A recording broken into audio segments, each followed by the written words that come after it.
As you know, I travel with paper maps. But when you reach a big city and you need to find a specific address, smartphone is priceless. But not anymore. I'm gonna use this.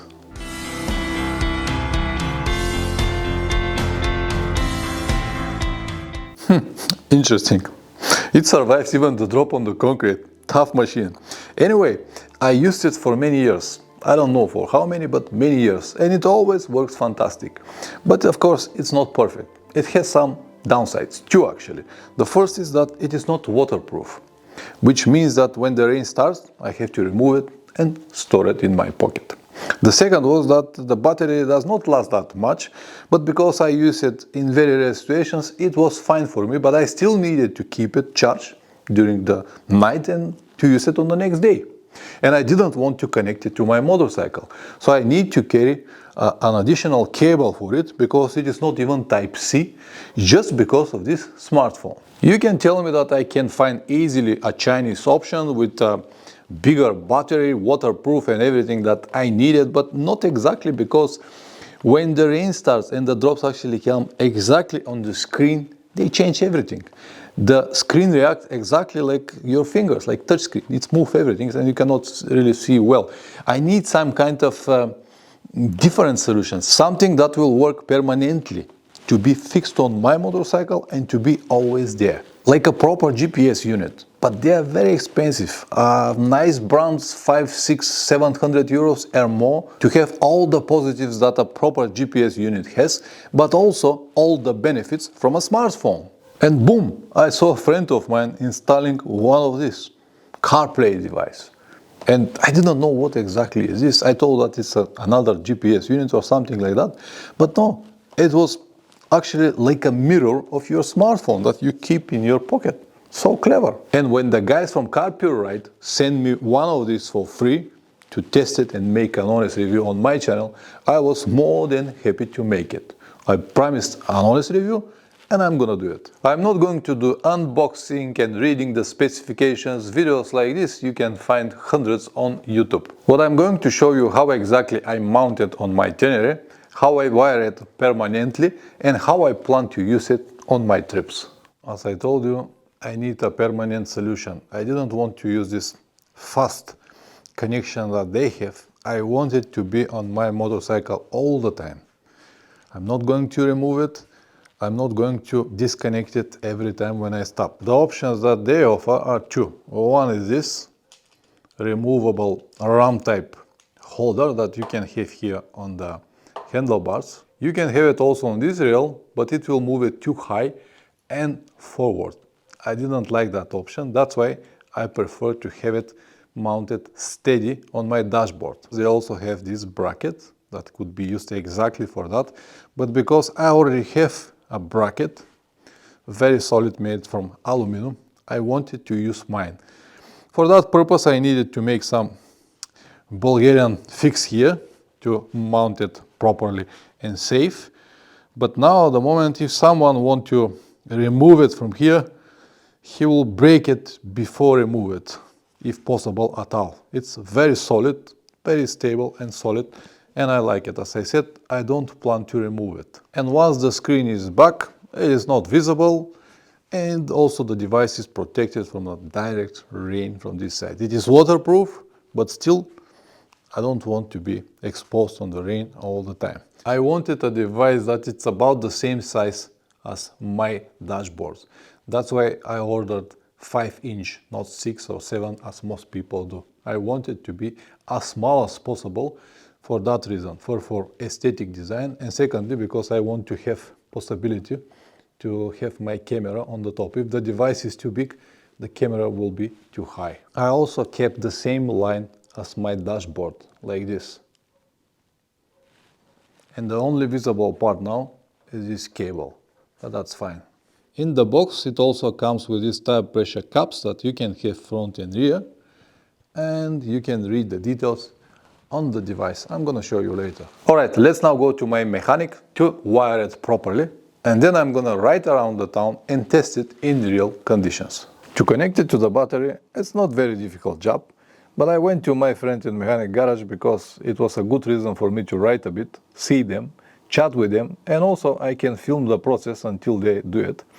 You need to find this white connector that stays on the right hand side of the motorcycle. It is for the original Yamaha heated grips, and you need to find where is the positive and negative exit and connect it to your device. It comes with all the necessary wirings and this waterproof connector, absolutely safe. It could be ridden in rain, in any kind of conditions. And because the cable was too long and I didn't want to cut it, because who knows, I may decide to use it for another motorcycle, we just tied it like this and zip it to the frame. And when we have the right color of the bike, it was okay. Of course, you need to find where is the positive, where is the negative, and connect it properly, otherwise the device won't work.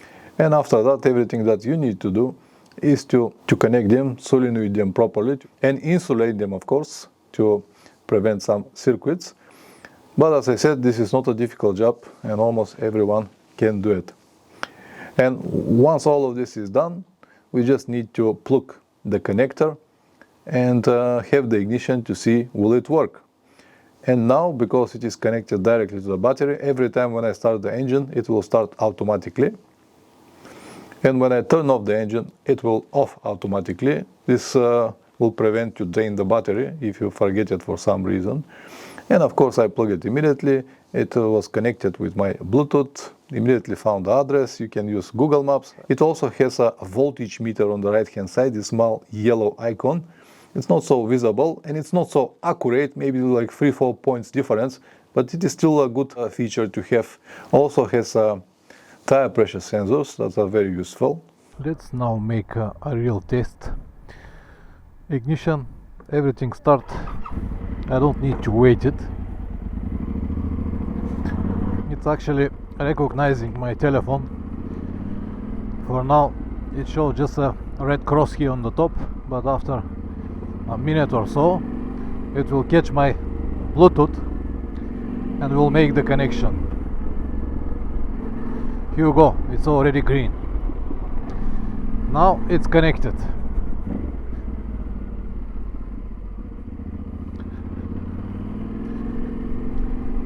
Now I have Google Maps,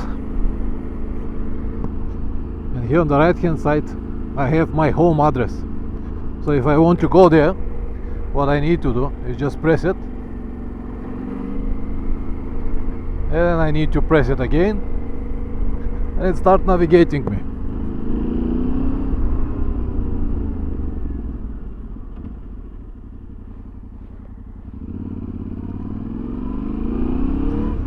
Now you can see it in real conditions. Today is not sunny, it's more like a cloud day.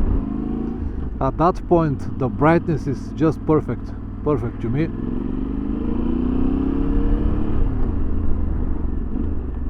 I can zoom out or zoom in from here like this. Perfect. Yeah, so far visibility is very good. There are many features that I'm not going to use. For me the most important is to be able to connect it with my phone and use Google Maps and protect actually my phone when I travel. Let's now see what is with this tire monitoring sensor. So I have to go here and here, then exit, then I go to tire monitoring. Here you go, front tire 2.2 bars, rear 2.21 bars. This 2 on the top is my leaning angle. I can show it to you. The more I lean, it increases. The more I lean into the right, it's increase again. I also have a compass, which is a good idea, depends on the destination, but in some places you might need. And it's also very visible. Basically, I like this feature the most.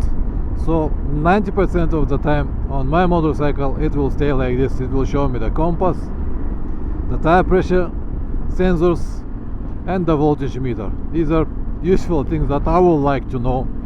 But of course, I have the option to connect it with my telephone if I need to find address. So yes, I like it very much and it will serve me well. This is the maximum brightness. I can reduce it, but I will keep it the maximum because I don't rely on batteries. It's connected to the motorcycle, which is perfect. From this button you can change between PCI and bars. I'll keep it on bars. I saw also that it has a tire temperature, front 10 degrees, rear 16 degrees. How accurate is this? I cannot say, but it is there. If you want to have a voice commands, I'm not gonna use this, nothing for me. Equalizers, if you want to adjust the sound, not for me, I'm not gonna use it. Let's go back to the map. Perfectly clear with the map. I can also see my phone calls. I can ring immediately if I want to reach someone from here. Yeah, very good. I'm very happy with the result, very happy. Go back home.